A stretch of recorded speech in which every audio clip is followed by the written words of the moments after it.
Assalamualaikum warahmatullahi wabarakatuh. Waalaikumsalam warahmatullahi wabarakatuh. Bismillahi walhamdulillah. Wassalatu wassalamu ala sayyidina Rasulillah wa ala alihi wa sahbihi wa mawalah. La hawla wa la quwwata illa billah, amma ba'du. Saudara-saudara kaum muslimin yang berbahagia, di dalam kehidupan ini kita senantiasa mengambil iktibar, contoh dan teladan dari orang-orang sebelum kita. Itu sebabnya kepada baginda Nabi kita Muhammad sallallahu alaihi wasallam Allah Subhanahu wa taala menjelaskan cerita para nabi sebelum beliau dalam ayat "Tsumma naqussu 'alaika min amba'ir rusuli ma nusabbitu bihi fu'adak." Demikianlah kami ceritakan kepadamu wahai Muhammad sebagian dari kisah para rasul-rasul sebelum kamu yang dengan itu akan memperkuat hatimu, meneguhkan keyakinanmu dan memantapkan pendirianmu. Inilah manfaatnya belajar dari sejarah. Jadi jangankan kita, baginda Nabi sendiri pun oleh Allah Subhanahu wa taala diceritakan sejarah para nabi sebelum beliau yang dimusuhi oleh umatnya, yang dicaci maki oleh kaumnya, yang terusir dari kampung halamannya, bahkan sampai ada yang terbunuh oleh umatnya. Itu seluruhnya merupakan iktibar manusabbitu bihi fu'adak, untuk memantapkan langkahmu, meneguhkan keyakinanmu dan menguatkan pendirianmu menghadapi perjuangan ini. Sehubungan dengan itu, pada pertemuan kali ini Al-Fakir ingin menyampaikan satu cuplikan kecil dari kehidupan seorang sahabat utama baginda Nabi, yaitu Sayyidina Umar ibn al-Khattab radhiyallahu an. Beliau adalah Umar bin Khattab bin Nufail bin Abdul Uzza dari suku Quraisy golongan Bani Adi. Perawakannya tinggi, kekar dan gagah, melambangkan sifatnya yang pemberani, tegas, dan tidak pernah kenal takut kepada siapapun. Sebelum mendapat hidayah, Umar bin Khattab termasuk orang yang berdiri di barisan orang-orang yang memusuhi umat Islam. Ia terperangkap dalam tradisi jahiliyah, di mana gemar berperang dan bermabuk-mabukan juga merupakan hal-hal yang pernah dilaksanakan dalam kehidupannya sebelum beliau masuk ke dalam agama Islam. Oleh karena itu, dalam kehidupan beragama, hidayah merupakan sesuatu yang penting. Bagaimanapun banyaknya dosa dan kesalahan yang telah dilakukan oleh seseorang, tidak seharusnya menyebabkan ia putus asa dari rahmah Allah. Sebaliknya, bagaimanapun banyak kebajikan dan kebaikan yang sudah dikerjakannya, tidak perlu membuat dia besar hati, puas, bangga, apalagi menjadi lalai karenanya. Sebab kita belum tahu akan bagaimana ujung perjalanan dari kehidupan kita ini. Saudara-saudara, kisahnya pun masuk Islam merupakan peristiwa yang menarik. Pada satu hari, dengan pedang terhunus, Umar bin Khattab menuju Darul Arqam, tempat di mana baginda Nabi biasa berkumpul dengan para sahabat. Melihat mukanya yang beringas, matanya yang nanar, orang sudah menyangka dan mengerti ini tentu akan terjadi pembunuhan. Dalam perjalanan menuju Darul Arqam, Umar bertemu dengan Nuaim bin Abdullah. Nuaim bertanya, "Ya Umar, mau kemana ente?" "Mau membunuh itu, si murtad itu," kata. "Si murtad yang mana?" Yang mana lagi? Itu yang memecah belah kita, yang menghina berhala-berhala kita, yang menjelek-jelekkan nenek moyang dan keturunan kita. Siapa lagi kalau bukan Muhammad? Kata Nuaim Umar, enggak salah. Tidak salah lagi. Salah Umar. Salah kenapa? Apa kamu enggak malu? Kamu mau pergi membunuh Muhammad, sementara adikmu sendiri Fatimah, dia sudah termasuk salah seorang pengikut Muhammad. Mendengar ini, muka yang memang tadinya sudah marah dan merah, tambah jadi kelabu. Bukan main mangkelnya Umar bin Khattab. Orang lain dia musuhi, orang lain dia kejar-kejar. Ini malah adiknya sendiri menjadi pengikut dari baginda Nabi. Tidak jadi menuju Darul Arqam, dia berangkat ke rumah adiknya Fatimah. Adapun di rumah Fatimah sedang berkumpul Fatimah, suaminya Sa'id bin Zaid, dan seorang sahabat Habbab ibnul Arad. Mereka sedang membaca Quran. Waktu itu Quran belum lagi dijilid macam sekarang, jadi masih merupakan suhuf atau lembaran-lembaran tercecer saja. Ketuk pintu, ya tentu tidak assalamualaikum karena dia belum Islam. Tok tok tok. Siapa di luar? Umar. Mendengar suaranya saja, ini sahabat yang namanya Habbab ibnul Arad sudah lari ke belakang pintu. Sambil komat kamit baca doa mohon diselamatkan oleh Allah. Adapun Fatimah yang sedang memegang suhuf, lembaran tulisan Quran itu, menyembunyikan suhuf itu di belakang bajunya. Umar masuk. Fatimah, saya bang. Apa benar berita yang saya dengar? Berita apa itu bang? Bahwa kau sudah masuk Islam. Bang, andai kata Muhammad memang benar, bagaimana? Sudahlah, jangan belit-belit. Jawab saja, kau masuk Islam benar atau tidak? Ya. Saudara hadirin, begitu dikatakan iya, tangannya langsung melayang, menampar muka adiknya ini, sehingga mengalir darah dari hidungnya. Suaminya Sa'id bin Zaid yang mencoba melindungi istrinya, dipegang lehernya, dibanting, diduduki dadanya. Oh, ini jawara ini.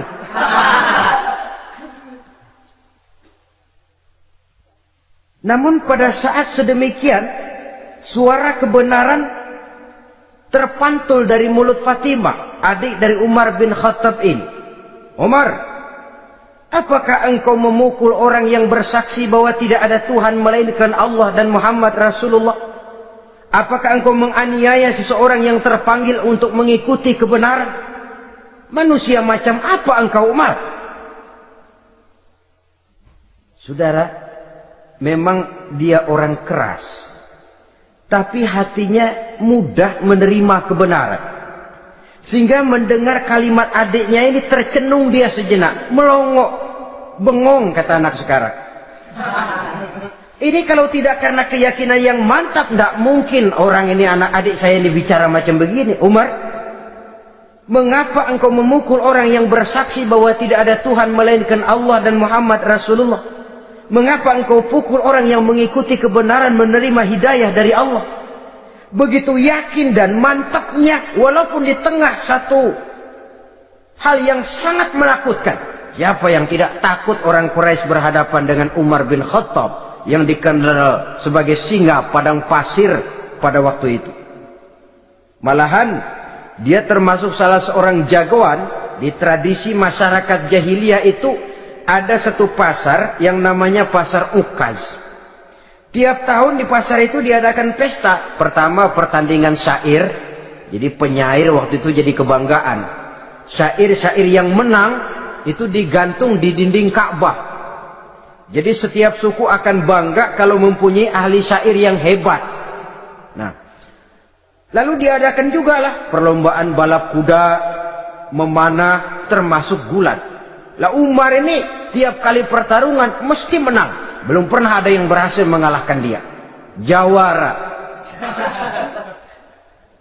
Saudara-saudara, mendengar adiknya begitu mantap hatinya, apalagi ketika adiknya berkata begitu, suhuf, lembaran yang disembunyikan di belakang bajunya tersembul. Apa yang kau sembunyikan di balik bajumu itu? Suhuf. Apa suhuf itu? Lembaran Al-Quran. Coba saya lihat. Enggak boleh. Kenapa? Kamu kotor. Orang kotor tidak boleh megang Quran. Saya mau lihat. Enggak boleh. Kalau kamu mau lihat, mandi dulu. Diturutinya permintaan adiknya itu. Lalu diambilnya suhuf tadi. Dia baca. Kebetulan ayat yang dibacanya, ayat pertama dari surah Toha, yang berlanjut dengan ayat 14 pada surah yang sama. Dia baca, Bismillahirrahmanirrahim. Toha, ma anzalna ilaikal Qur'ana litashqa illa tazkiratan liman yakhsha. Toha, tidaklah aku turunkan Al-Quran ini untuk bikin sukar manusia, melainkan merupakan pengingat bagi orang-orang yang takut kepada Allah. Lalu pada ayat ke-14, Innani anallahu la ilaha illa ana fa'budni. Sesungguhnya akulah Allah, tidak ada Tuhan melainkan aku, maka hendaknya hanya kepadakulah kamu menyembah. Wa aqimis sholata li dzikri, dirikanlah salat untuk mengingat aku. Inna sa'ata atiyatun akadu ukhfiha litujza kullu nafsin ma tas'a. Sesungguhnya kiamat itu pasti akan datang, yang sengaja waktunya kami tidak beritahukan kepada kamu semua, untuk kami balas segala setiap orang tentang apa saja yang telah mereka lakukan dalam kehidupan di dunia ini. Setelah membaca ayat ini, gemetar tangannya. Ah, ini sih nggak main-main ini. Ini belum pernah saya baca ajaran semacam ini. Tidak patut orang yang mempunyai kitab suci semacam ini dimusuhi. Ini sesuatu yang benar. Tergetar jiwanya. Hei Fatimah, Muhammad di mana Muhammad? Saya tidak akan memberitahu kepada kamu. Di mana? Saya tidak akan memberitahu. Lebih baik kau bunuh saya kalau memang maksudmu mau mencelakakan Muhammad. Sama sekali saya tidak akan mencelakakan dia, Fatimah. Kasih tahu saja, di mana dia? Darul Arqam. Bergegas dia menuju Darul Arqam. Di dalam Nabi memang sedang kumpul dengan para sahabat. Termasuk ada Sayyidina Hamzah yang juga terkenal jawara juga. Ketuk pintu. Ketuk pintu. Siapa di luar? Umar. Di dalam ini geger sebagian sahabat. Umar datang ini pasti bencana. Umar datang, wah, kalau istilah kampung, kerok dan urusan.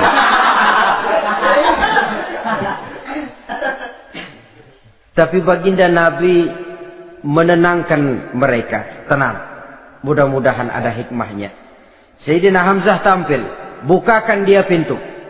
Kalau niatnya baik, kita terima. Kalau niatnya tidak baik, saya paling depan.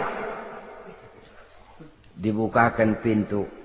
Begitu dibukakan pintu, Umar masuk merangkul baginda Nabi, kemudian dengan tersendat, Ashhadu an la ilaha illallah wa ashhadu annaka ya Muhammad Rasulullah. Saya bersaksi tidak ada Tuhan melainkan Allah, dan saya bersaksi bahwa engkau hai Muhammad adalah utusan Allah.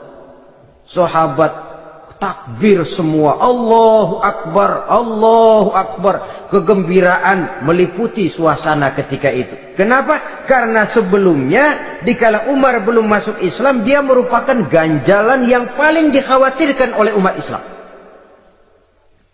Setelah dia masuk Islam, jelas merupakan suatu keuntungan yang sangat besar. Dan dia tertarik kepada Islam bukan karena bujuk rayu orang, tidak karena diberikan harta, tidak karena diiming-iming oleh kedudukan tinggi.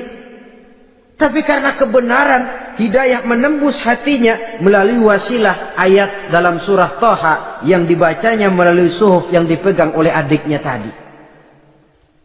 Sejak saat itu berubah 180 derajat Umar bin Khattab radhiyallahu anhu. Tetapi tetap dengan sifatnya keras, tegas, dan tidak pernah kenal takut kepada siapapun. Cuma kalau sebelum Islam, dia kerasnya kepada Islam. Setelah dia masuk Islam, muter arah. Kepada siapapun yang memusuhi Islam, dia bersikap keras, tegas, dan tidak pernah kenal takut. Bahkan setelah beliau masuk Islam, satu hari ketika di Darul Arqam kumpul-kumpul, waktu itu Nabi belum berdakwah secara terbuka karena pengikut masih sedikit. Sayyidina Umar usul, "Ya Rasul, ada apa Umar? Alasna 'alal haq fi mamatina wa mahyana." Ya Rasul, bukankah kita ini berdiri di atas sesuatu yang benar? Bukankah mati kita, hidup kita untuk melaksanakan sesuatu yang benar? Bala ya Umar, betul Umar. Wallazi nafsi biyadih, innakum la'alal haq in muttum wa in hiyitum. Demi Allah Umar, kata Nabi, sesungguhnya kamu dan kita semua berdiri di atas kebenaran, hidup ataupun mati. Setelah mendapat jawaban begini, Umar masuk kepada tujuan pembicaraannya. Izan ya Rasul, fafimal ihtifal. Kalau memang begitu ya Rasul, kalau memang kita yakin kita berdiri di atas kebenaran, kita hidup karena kebenaran, kita mati pun memperjuangkan kebenaran, fafimal ikhtifa. Kenapa mesti ngumpet-ngumpet? Kenapa harus sembunyi-sembunyi? Wallazi ba'asaka bil haq, demi Allah ya Rasul, la takhrujanna wa la nakhrujanna ma'ak. Tuhan harus keluar menyampaikan Islam ini secara terbuka, dan kami akan mendampingi Tuhan dengan segenap jiwa dan raga. Sekali masuk Islam gak tanggung-tanggung. Yang kayak begini ini yang kita perlukan sekarang ini. Begitu masuk Islam, nggak tanggung seluruhnya, jiwa dan raganya masuk Islam. Beliau yang pertama kali mengajukan ide, kenapa harus dakwah sembunyi ya Rasul? Wong kita berdiri di atas kebenaran, memperjuangkan sesuatu yang hak. Kalau kita mati, kita pun mati membela kebenaran. Kenapa mesti fafimal ikhtifa? Kenapa harus sembunyi-sembunyi? Mulai sekarang mari keluar ya Rasul, saya akan dampingi Tuhan, nyawa taruhannya. Saudara hadirin yang saya hormati, selalu dia tempat-tempat yang pernah dia melaksanakan maksiat sebelum dia Islam, selalu dia kunjungi sampai dia berkata, tidak ada tempat yang pernah saya melakukan kesalahan sebelum saya Islam yang harus saya tutupi dengan kebajikan setelah saya Islam sekarang ini. Bahkan ada satu riwayat menjelaskan beliau itu yang tinggi badannya, kekar perawakannya, gemetar orang ngadepin dia. Tapi beliau sendiri sangat mudah gemetar kalau sudah mendengar ayat-ayat Allah. Sehingga ada satu riwayat menjelaskan Sayyidina Umar itu setelah masuk Islam, kalau sholat kadang-kadang bila menoleh ke kanan beliau senyum, bila menoleh ke kiri beliau menangis berurai air mata. Ada orang bertanya, ya Umar, kenapa menengok ke kanan kau senyum, ke kiri kau menangis? Itulah kalau saya ingat jahilnya saya sebelum Islam. Adapun bila saya menoleh ke arah sebelah kanan saya tersenyum, teringat betapa dulu saya membuat berhala dari korma. Saya tumpuk-tumpuk, saya susun begitu.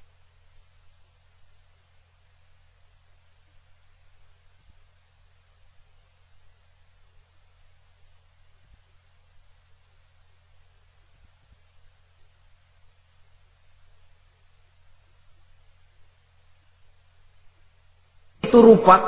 Setelah saya sembah, saya makan itu kurma. Gagah betul saya waktu itu, sampai Tuhan pun saya makan.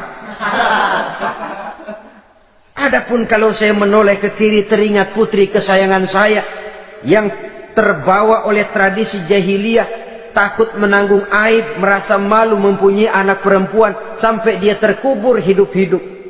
Berurai air mata saya mengingat semua itu. Padahal Nabi sudah memberikan jaminan.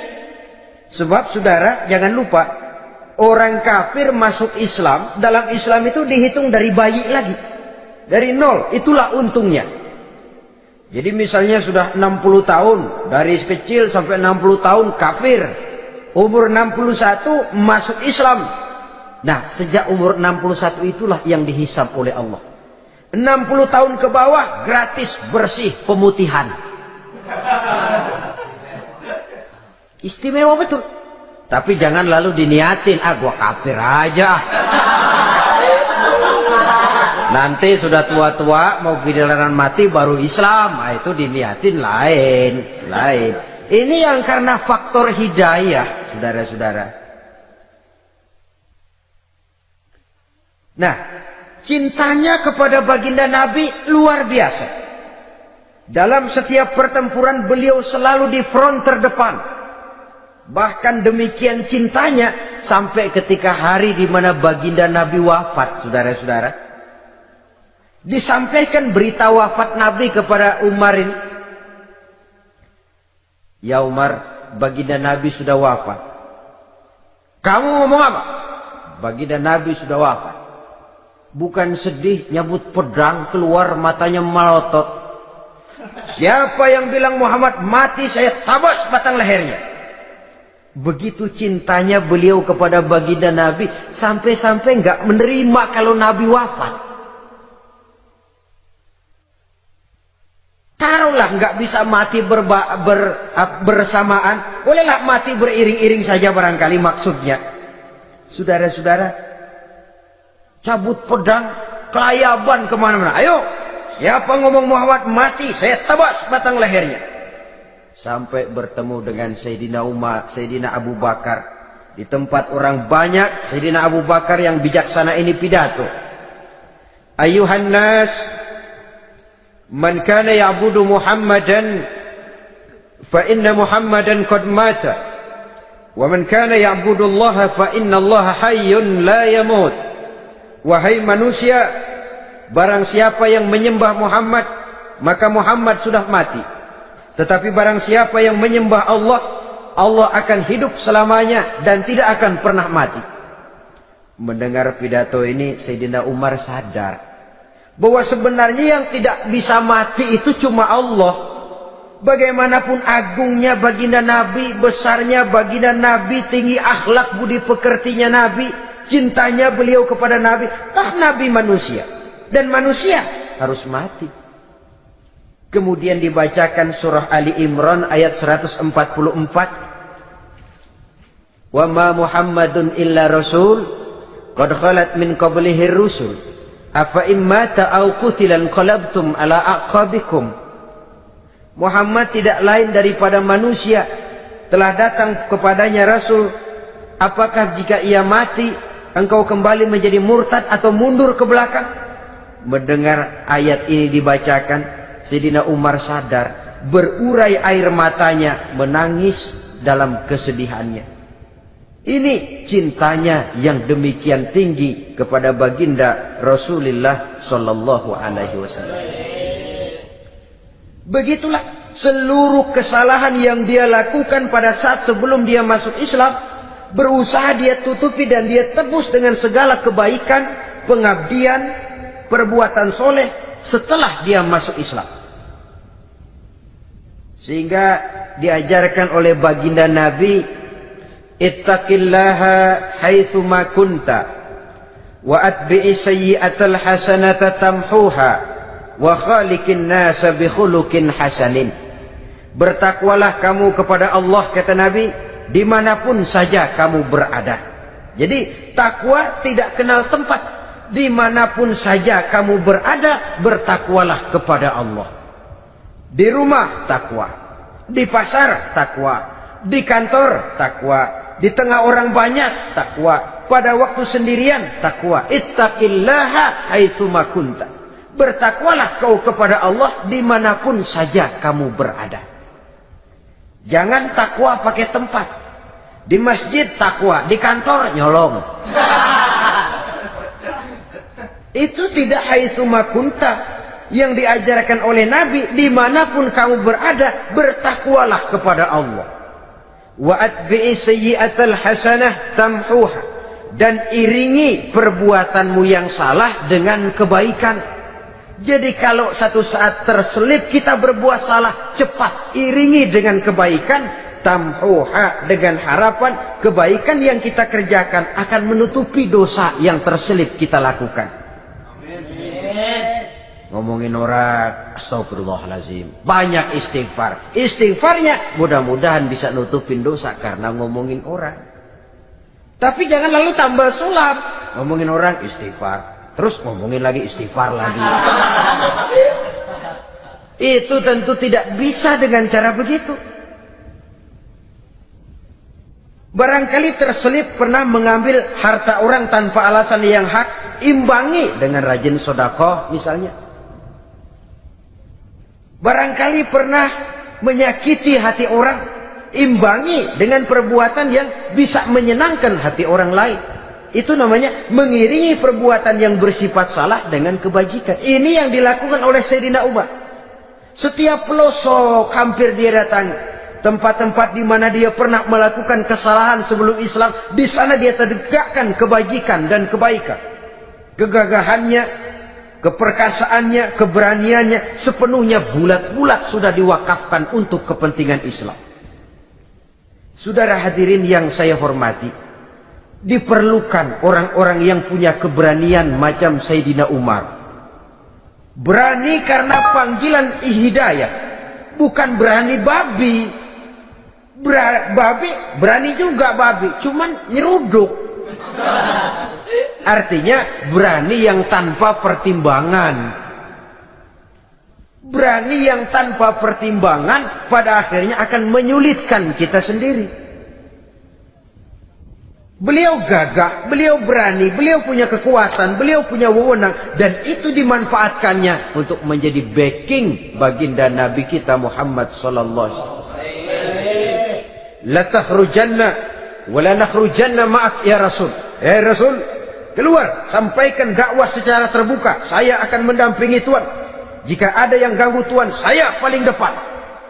Backing yang mendampingi Rasul untuk menyampaikan risalah Islamiyah ini. Saudara hadirin yang saya hormati, wa khaliqin nasa bi khuluqin hasanin, kata Nabi. Dan pergaulilah manusia dengan akhlak yang baik, karena dengan ini kau bisa mengambil hati orang. Dalam hadis lain katakan, innakum la tas'una an-nasa bi amwalikum walakin yas'uhum minkum bastul wajhi wa husnul khuluq. Kamu tidak akan bisa menyenangkan orang banyak dengan hartamu, tapi kamu bisa ambil hati mereka dengan budi pekerti yang luhur dan muka yang manis. Dengan harta belum tentu kita bisa menyenangkan semua orang, tapi budi pekerti yang luhur, muka yang manis, itu yang akan bisa membuat kau menyenangkan orang banyak.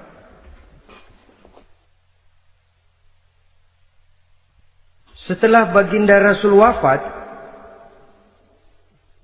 pernah ketika berkumpul, Sayyidina Abu Bakar berkata kepada Sayyidina Umar, "Ya Umar, saya baiat kamu untuk menjadi khalifah." Jawab beliau, "Sayalah yang akan membaiat Tuan. Tapi Anda lebih utama dari saya, Umar. Keutamaan saya akan saya berikan kepada Tuan untuk mendukung kekhalifahan Tuan." Di sini kelihatan wataknya yang tidak ambisius. Gagah, berani, perkasa, tapi tahu diri. Enggak nyelonong.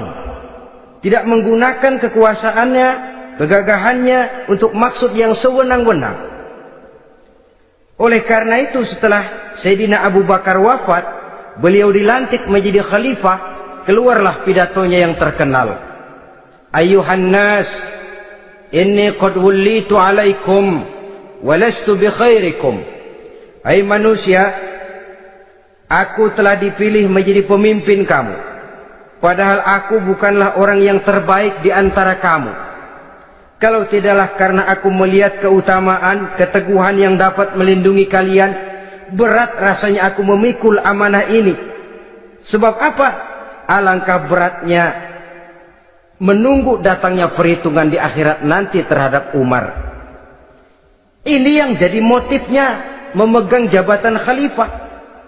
Sungguh berat bagi Umar menunggu datangnya saat perhitungan. Sehingga seolah-olah kalau bisalah jadi Umar bin Khattab saja, jangan jadi khalifah kalau bisa. Tapi moya umat sudah kadang memilih. Sehingga benar kalau dalam satu hadis Nabi pernah mengajarkan jangan memberikan satu jabatan kepada orang yang memintanya. Sebab orang kalau sudah minta jabatan, apalagi pakai jilat-jilat, pakai upeti-upeti, tentu ada tendensinya. Ada batu di balik udang. Kalau udang di balik batu kan mungkin nggak kelihatan, tapi kalau batu di balik udang kelihatan betul itu.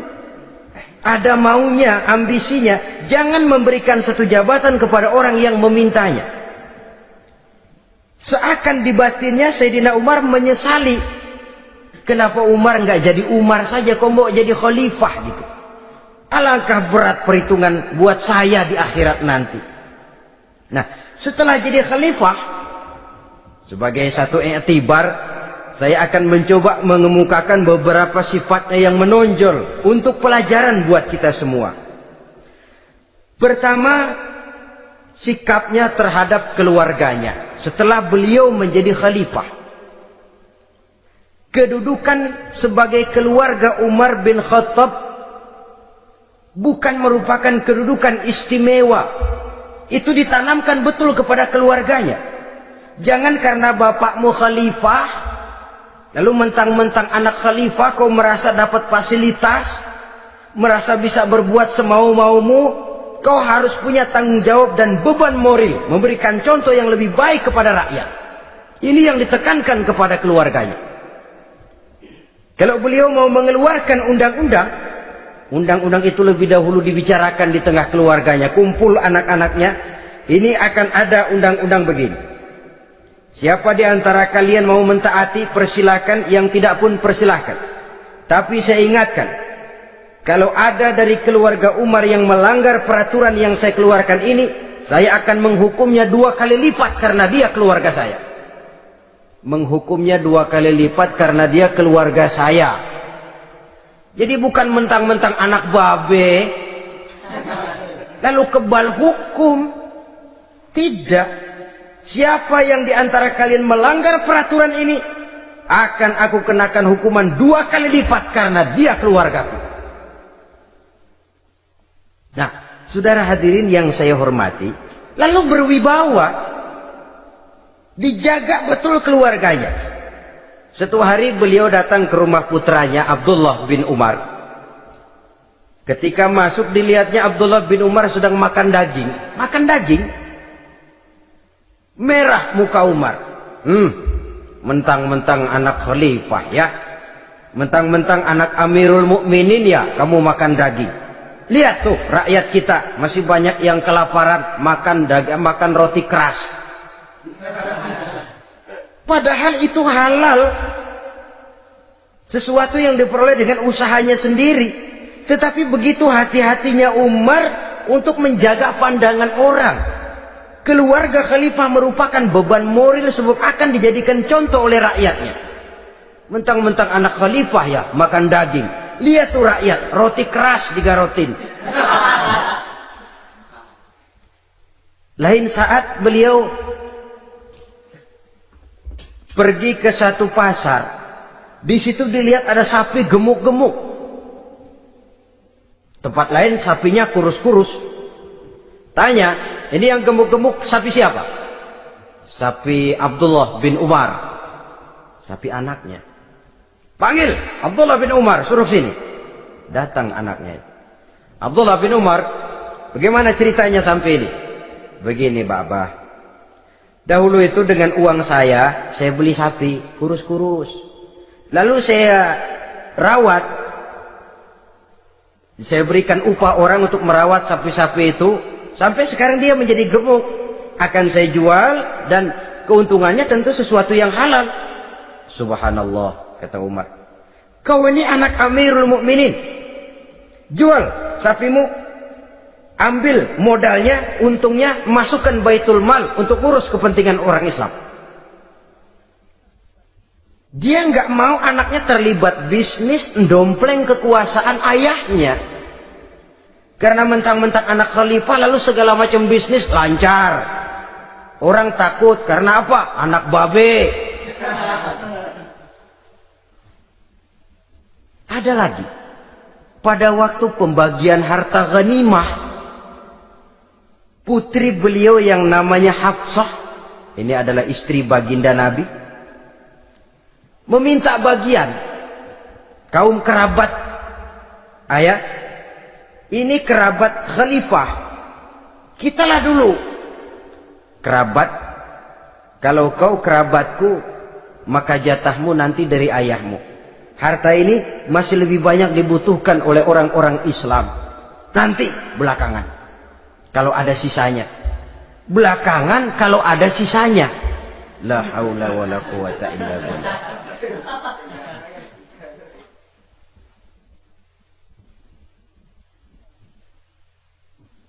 Saudara hadirin, itu terhadap keluarganya. Kemudian apa sifat-sifat yang menonjol dari kepemimpinannya? Pertama, kesederhanaannya. Beliaulah satu-satunya khalifah, Amirul Mukminin, setingkat presiden kalau sekarang, yang punya jubah cuma 2 dan 1 pun punya anaknya. Tambelan lagi. Pernah sholat Jumat terlambat. Beliau naik mimbar untuk khutbah, sebelumnya minta maaf dulu. Saudara-saudara, maaf saya terlambat nungguin baju kering. Seorang khalifah nungguin baju kering. Sederhana dalam kehidupannya. Mari kita ambil satu cerita lagi. Pada waktu beliau jadi khalifah, yang diangkat jadi gubernur di Mesir adalah Amr bin As. Amr bin As hidupnya lebih mirip kaisar. Istananya besar, pakaiannya bagus-bagus. Nah, yang paling mengganggu pikiran Amr bin As, di sebelah istananya ini ada gubuk reot, kepunyaan orang Yahudi lagi. Ah, ini nggak pantas bener, masa di samping istana gubernur ada gubuk reot. Orang Yahudi lagi yang punya. Ini mesti, udah, bikin saja rencana, panggil dinas tata kota, bikin planning. Di sini mau dibangun masjid, proyek negara. Bikin gambarnya, susun anggarannya, tender. Saudara-saudara, si Yahudi yang punya gubuk reot dipanggil. Yahudi, ada apa, Pak? Kamu tahu nggak? Enggak. Iya, memang belum saya kasih tahu.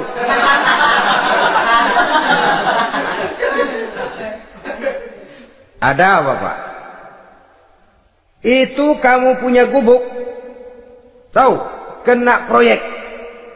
Proyek apa, Pak? Kami mau bangun masjid besar di situ. Dan tidak sesuai ada gubuk reot di samping tempat gubernur.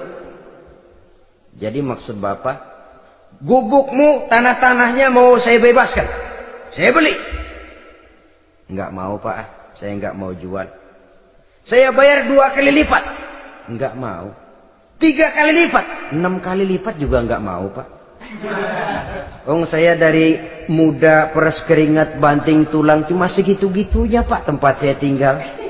Gubuk reot sama tanahnya sedikit. Makmur saya, Pak, cuma rumah sama sumur.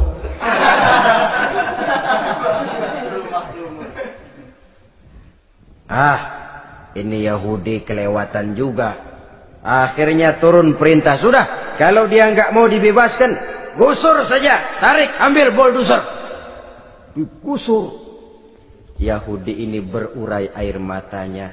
Aduh, begini jadi rakyat kecil, udah jatuh ketiban ember lagi. Tapi pikir-pikir Amr bin As kan bukan yang paling atas. Dia kan cuma pejabat, masih ada atasannya lagi. Lapor lapor. Yahudi ini berangkat ke Madinah. Bayangkan dari Mesir ke Madinah. Jalan. Di sepanjang jalan dia pikir membanding-banding. Kalau gubernurnya saja istananya begitu mewah, apalagi khalifahnya. Kalau gubernurnya galak main gusur, apalagi khalifahnya. Dan saya bukan orang Islam, apa dia lemin ngadu? Apa dapat tanggapan? Berangkat dia sambil harap-harap cemas. Sampai di pintu kota Madinah, dia temui orang lagi tidur di bawah pohon korma. Selamat siang Pak. Ada apa? Pak. Apa? Mau lapor. Lapor apa? Bapak tahu Khalifah Umar bin Khattab? Tahu? Istananya di mana Pak? Istananya di atas lumpur. Di atas lumpur. Di atas lumpur. Pengawalnya banyak Pak. Banyak. Siapa Pak? Yatim piatu, janda-janda tua, orang-orang miskin, orang-orang lemah, itu pengawalnya. Pakaian kebesarannya apa sutra apa Pak?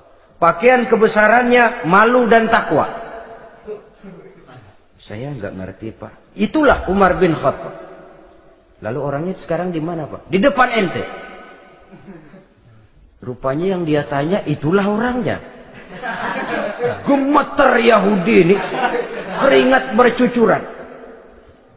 Coba, istananya di atas lumpur. Sebab beliau berprinsip, bagaimana saya bisa menghayati nasib rakyat kalau saya tidak merasakan apa yang mereka rasakan? Bagaimana saya nggak bisa tahu sakitnya lapar kalau saya belum pernah kelaparan? Itu prinsipnya. Istananya di atas lumpur. Para pengawalnya yatim piatu, janda-janda tua, orang-orang miskin, orang-orang lemah dan tidak mampu. Dan pakaian kebesarannya malu dan takwa. Kamu dari mana? Dari Mesir Pak. Ada apa? Mau laporan gubernur Bapak di Mesir yang namanya Amr bin As. Kenapa? Main gusur aja Pak. Ceritanya, iya dia mau bangun masjid. Kebetulan di areal itu saya punya tanah sama gubuk segitu-gitunya. Saya nggak mau dibeli, digusur Pak. Saya mau mencari keadilan. Begini, kamu lihat tempat sampah itu, lihat. Di situ banyak tulang. Coba kamu ambil kemari satu, tulang unta, bawa sini. Bingung Yahudi. Pak, saya kemari mau cari keadilan. Kalau tulang mah di Mesir juga banyak Pak. Sudahlah, pokoknya kau ambil saja tulang itu. Dicoker-coker dapat dikasih. Tulang itu digaris lurus oleh Sidina Umar dengan ujung pedang. Red. Nah, nih, kau bawa kepada Amr bin As. Makin bingung itu Yahudi. Suruh bawa tulang cuman digaris. Nanti saya ngomong apa Pak? Sudahlah, kasih saja. Pulang dia. Sampai di Mesir. Tuan Gubernur, ada apa? Saya baru menghadap khalifah. Kemudian beliau sampaikan ini, dikasih tulang. Amr bin As melihat tulang ada goresan lurus dengan ujung pedang, gemetar. Badannya keluar keringat dingin. Panggil kepala proyek. Proyek batal. Masjid nggak jadi didiriin. Itu gubuk Yahudi diriin lagi. Ini Yahudi makin bengong. Ini gubernur dapat tulang doang segitu takutnya.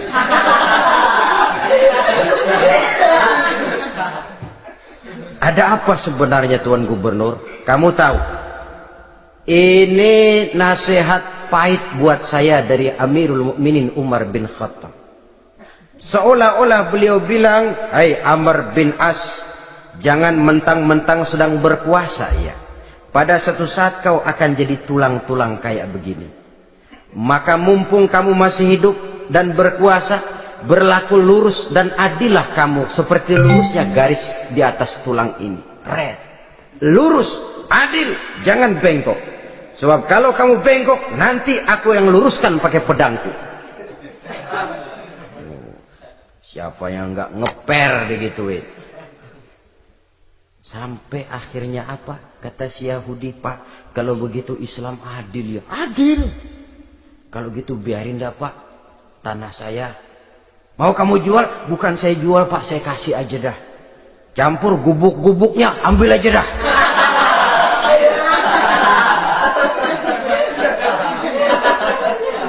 Masuk Islam si Yahudi ini oleh karena keadilan dari Umar bin Khattab. Begitulah kesederhanaan hidupnya. Sampai saudara, yang ironi betul,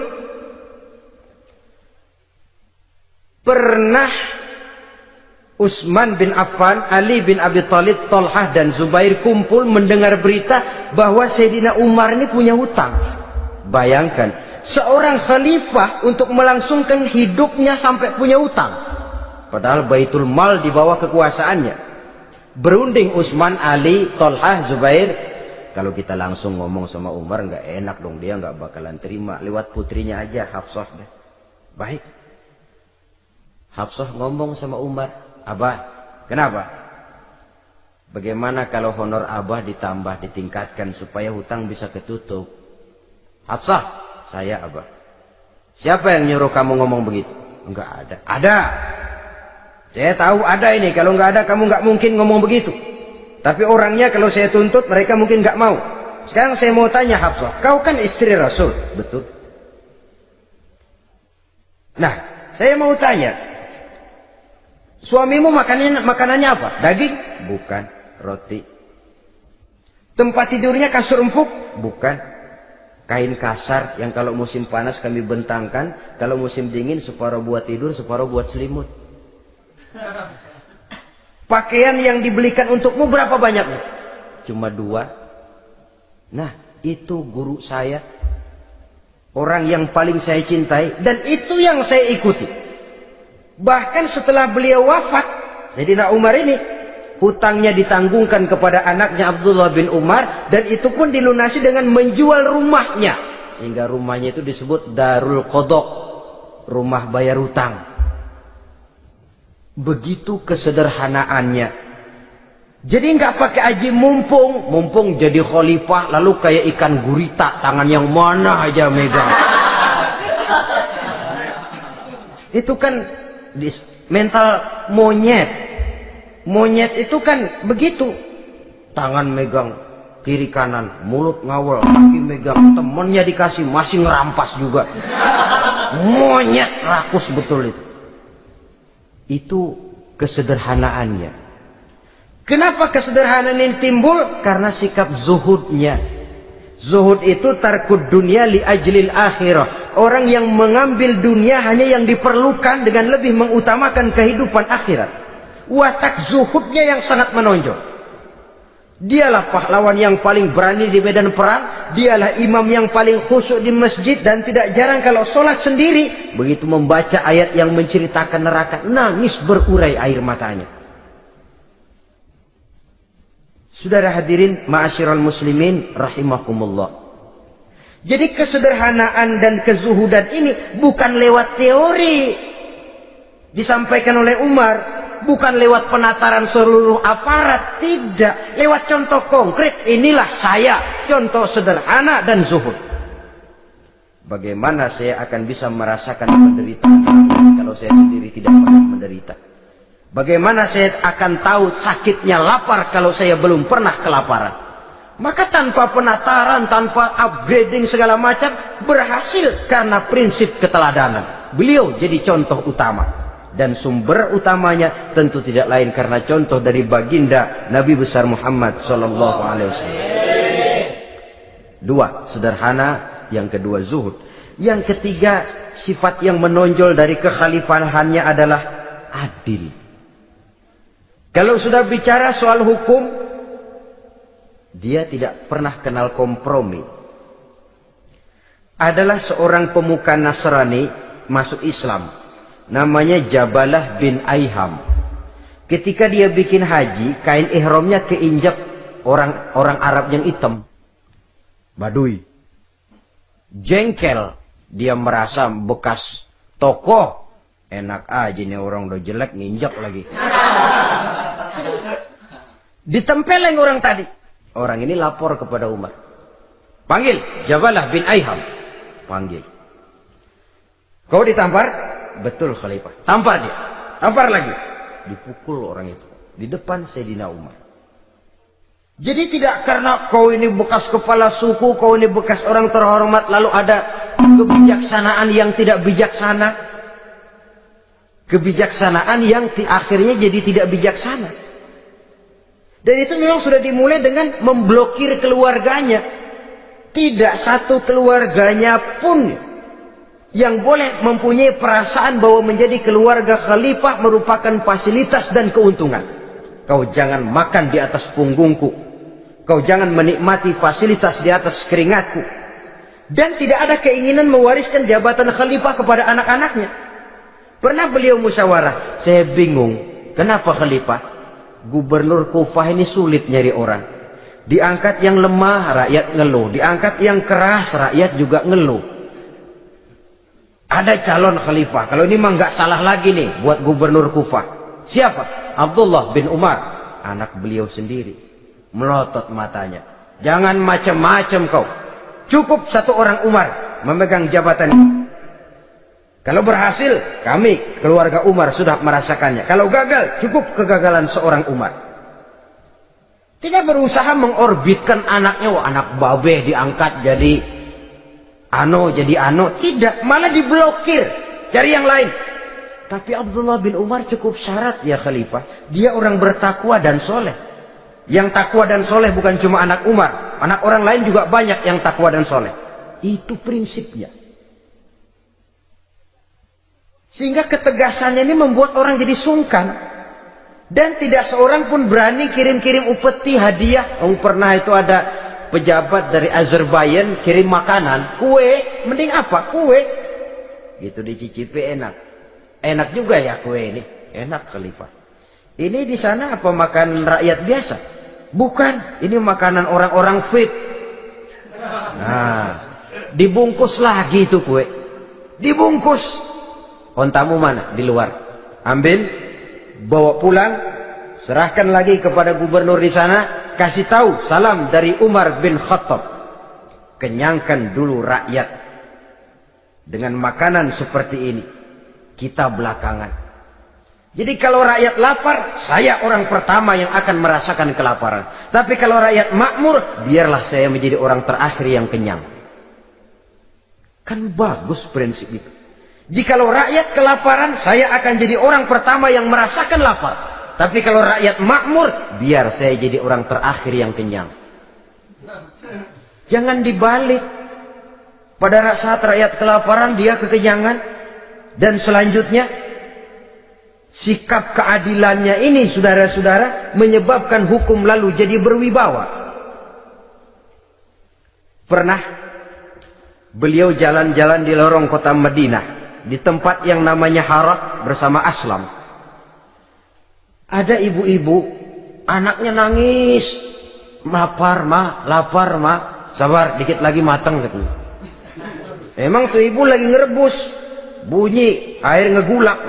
Luguk. Umar lihati dari jauh. Belum juga matang.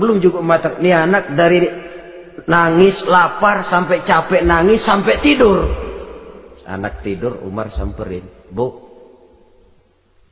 emang masak apa sih kok nggak bisa matang? Saya nggak masak apa-apa tuan. Itu pating kerubuk apa? Ketika dibuka ya cuma air saja. Subhanallah, ibu sudah ngebohongi anak ibu sendiri. Habis harus bagaimana tuan? Saya sudah nggak punya makanan untuk dimasak. Sementara perut nggak kenal kompromi. Jalan satu-satunya, ya terpaksa anak saya bohongi. Saya bilang sebentar lagi matang, sampai dia tidur sekarang ini. Memangnya Khalifah Umar gimana sih ngurusi rakyat? Subhanallah, dia orang zalim. Dia yang memegang urusan kami, tapi dia nggak tahu nasib saya. Anak kelaparan, keluarga terlantar. Oh begitu. Iya, zalim betul Umar bin Khattab itu. Kalau begitu ibu tunggu sebentar. Dia pulang bersama Aslam menuju Baitul Mal. Dia ambil tepung 1 karung, dipikul sendiri. Dipikul sendiri. Kata Aslam, ya Khalifah, biar saya yang bawa. Jangan. Kenapa Khalifah? Apa kau kira kau sanggup mikul dosa saya di akhirat nanti? Biar saya yang mikul sendiri. Dia bawa ke tempat tuh ibu-ibu. Dia masakin sendiri. Nah bu, sudah matang, persilakan masak. Makan. Alhamdulillah Tuan. Mudah-mudahan Allah memberkahi Tuan. Tuan lebih baik dari Umar bin Khattab yang zalim itu. Memang sebenarnya Tuan siapa? Kata tuh ibu. Saya. Iya. Saya ya Umar bin Khattab yang ibu bilang zalim itu. Gemetar si ibu. Gemetar si ibu. Tapi memang peka dan menghargai kritik orang. Tidak membungkam setiap orang yang nadanya sumbang atau berbeda. Kadang beliau berkata, saya khawatir karena orang terlalu segan dengan saya, lalu nggak ada yang berani negor kalau saya salah. Kan begitu biasanya. Karena sudah terlalu segan, lalu semuanya orang mau diaminin saja. Asal dibilang nggak benar, marah, jengkel. Lalu disingkirin, maunya diiyain, inggih kula nuwun. Oke bos. Beliau bilang, saya khawatir kalau tidak ada orang yang mau menegur kesalahan saya jika saya terlanjur nanti. Tahu-tahu muncul orang, demi Allah, saya akan menegur Tuan dengan pedang saya ini. Cerah mukanya, senyum bibirnya, alhamdulillah, anak muda, saya memerlukan orang macam kau. Yang berani berkata iya terhadap yang benar dan tidak terhadap yang tidak benar, apa dan bagaimanapun resikonya. Di sini kelihatan sikap beliau menghadapi orang yang berbeda pendapat. Keadilan, keberanian dan ketegasan, cepat menerima kebenaran, merupakan serentetan dari sifat-sifat utama beliau sejak masuk Islam sampai menjadi khalifah yang kedua. Bahkan dengan jasa beliau, Islam kemudian tersebar, menembus dinding Jazirah Arabia, memasuki Bizantium dan Persia, sehingga beliau juga dikenal sebagai periode Al-Futuhat Al-Islamiyah. Nah, saudara-saudara, inilah cuplikan kecil dari kehidupan seorang agung dan besar yang memang sangat terbatas kata-kata untuk melukiskan kebesaran itu.